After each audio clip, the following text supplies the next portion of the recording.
Unless you're Zelda Breath of the Wild, or say The Witcher 3, it can be hard to fit a game of scope and size on a Switch cartridge like this. Like oftentimes Switch games just feel a bit smaller, let's be honest, right? We're getting a lot of masterpieces on other consoles and they're massive. So getting a huge game on a cart like this can be challenging, but let me tell you, we have an absolutely gargantuan, incredible game coming soon. And I just got to play a couple of hours of it before it releases, and I was blown away. What's going on, everybody? It's Zach from SwitchForce. Hit that like button, I super appreciate it, and let me know in the comments down below if this gets you excited, all right? Because this impressed the heck out of me. It's very rare that I see a game and say, you know what?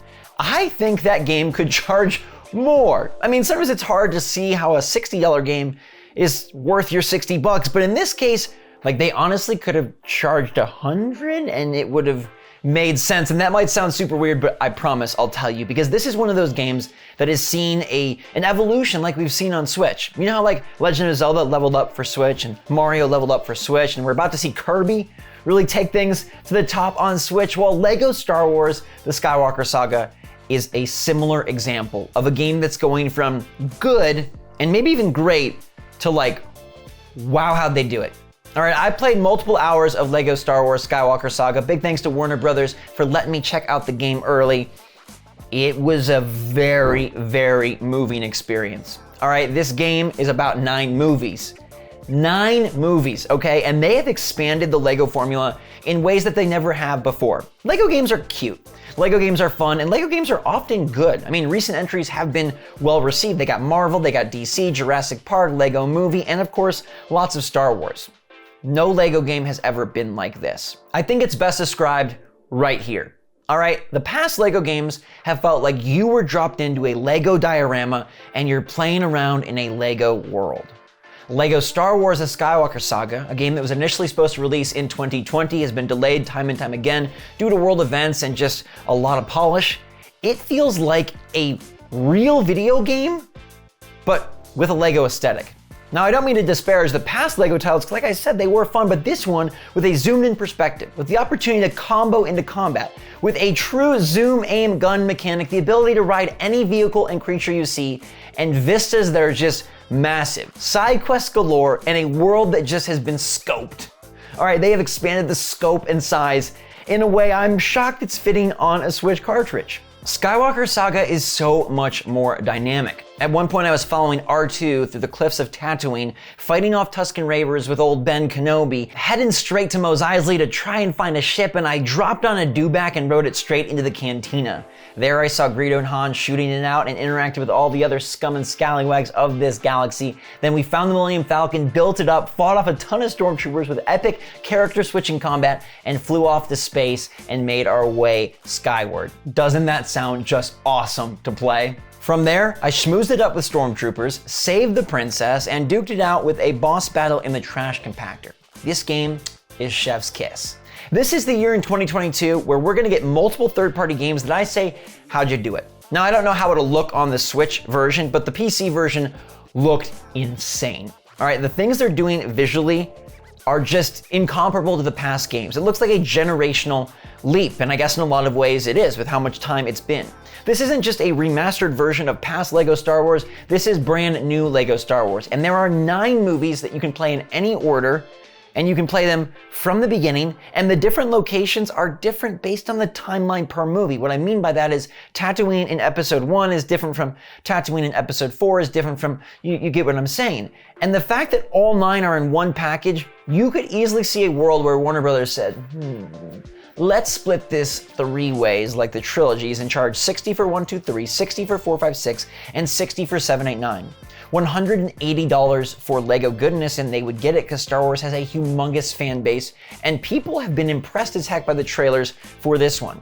Instead, they didn't make you pay $180, they could have charged $120 or $100, and honestly, it would have been fair, because the amount of content here is just daunting, right? It's one of those times where you're like, there is so much game here, I don't know if I'll get to it all. But that's a really good feeling for most players, right? You have so much to do, and you can co-op it, you can solo it, and you can even add a bunch of DLC. And yes, they are bringing in Mandalorian and Grogu via DLC, although according to what I've read, Grogu ain't playable. That's the only misstep. Everything else, it's so impressive. The Jedi can do Jedi mind tricks with multiple different options for how you want to control the enemy. All right, there's multiple paths in the level that require different tool sets and different techniques and will take you on different routes. They've even incorporated scenes from Rogue One into Episode 4 to make things fit. It's just fantastic all around. The presentation values are insane even though it's Lego. There's jokes and humor all over the place. And Lego City was supposed to be like their GTA game. I recommend it often when it's on sale for Switch because like $5 to $10 for Lego City is a steal. This is like planets. Lego planets, right? You can fly amongst planets, get in dogfights, explore around, free play, hundreds of characters, and you can even bust C-3PO in half and throw him. There's dance moves, there's bantha riding. I mean, it's just immense. It's immense, and that's I think what stuck with me the most is that the scale of this on Switch will be ridiculous. To take this with you on your Switch, to play it wherever you want, all 9 movies, at a level that they've never even come close to, it's really impressive. And I think that this is the first Lego game that feels like, you know what? This is like a AAA-ish game, but like I said, with a Lego style. It's not a Lego game that happens to borrow a property, it's a Star Wars game with Lego skins. And that I think is going to really surprise people. Now, this isn't Elden Ring, this isn't Resident Evil Village, this is not Starfield, so keep some of your expectations in check. But if you're okay with a more whimsical take on a video game, I was blown away. There are side quests, there are time quests, there's all sorts of people you can talk to and get little tips around the world of things that you can go find, bricks and upgrades, because there's upgrades for all the different archetypes of characters. So the Jedi can upgrade, and the scoundrels can upgrade, and the droids can upgrade, and you can progress your way through these characters to build and boost your adventure so you have more and more options. And then you can return to old areas and uncover even more secrets. This is a completionist nightmare or dream, depends on how you want to put it, because there is so much that you can seek out. And it was fun. The platforming feels good. They've made the control of the Lego character better than ever before. It's due to that zoomed in perspective that brings the action closer. You feel like it's not just a little action figure, but it's a dude dressed in Lego. I'm gonna say it time and time again because it really just struck me as, wow, they flipped this script here. And I think that gun combat really also makes it feel just much more natural on the triggers, right? You can pull back and aim anywhere, anytime. You obviously have your weapons, you have lightsabers, and the Jedi and the different characters have different abilities, the droids obviously. There's a lot of Lego things that still retain though, right? You're gonna be busting all sorts of things, building them with the press of a button. You're gonna be participating in little mini games, and there's some elements that still feel maybe antiquated. But taken as a whole, the presentation, the visuals, and the gameplay girth, it's just really, really wow. I'm gonna say something weird, and that is that I think this game might be even more cool if you're not a Star Wars nerd. Like if you don't know exactly what's gonna happen, I think you might find it more impressive because they capture these monumental scenes and movie magic moments so well. The shine of the Legos, the scuffs on the bricks, and they do a lot with like realistic looking settings as well. Like when you're on Tatooine climbing amongst the mountains, it's not just like, oh, you're stepping on a Lego ladder. Like yes, there are Lego ladders, but it also feels like you're in this place with immense verticality.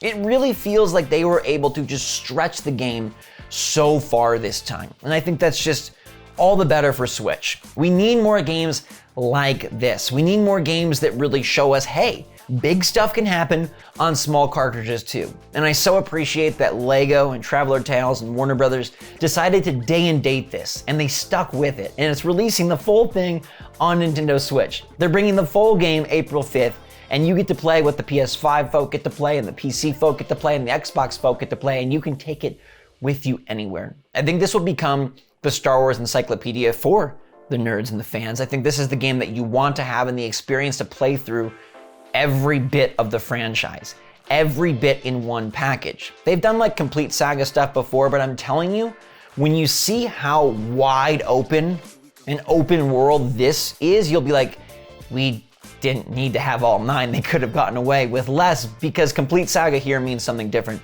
than complete Saga meant before. And to me, it means even more on Nintendo Switch. Something else here, we've seen a lot of Marvel games as of late, some good, some bad. And there's this fear that as Star Wars continues to invest in the gaming space and more games decide to go games as services, that they'll be watered down. But guess what? This game is jam-packed and you don't have to be connected online. You don't have to wait for a world event. You don't have to get through the end just to have it get good. This is a story-driven linear Lego game with open world elements, but it's linearly progressing through preset stories, and I think it's the best of both worlds. It merges it so well, and it's going to be one of the best Star Wars games. Not best Lego games, one of the best Star Wars games. So I was just smitten and so happy to see that what back in 2019 looked impressive, now in 2022 plays impressive. They delivered on the vision, and hey, that's why Shigeru Miyamoto said a delayed game is eventually good, but a rushed game is bad forever, because they definitely waited, and it sure seems worth it. So my friends, in a year where everything seems to be awesome for Switch, it got even better. Lego Star Wars Skywalker Saga seems phenomenal, and I cannot wait to see how the other movies play out in this totally upgraded style. If you guys think the game looks good, let me know in the comments down below. It should absolutely be on your radar, and I think in terms of bang for your buck, this cartridge is gonna be one of the best values of the generation. Yes, I said it and I believe it, and soon you'll believe it too.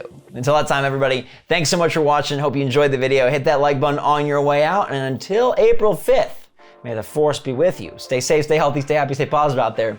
SwitchForce out.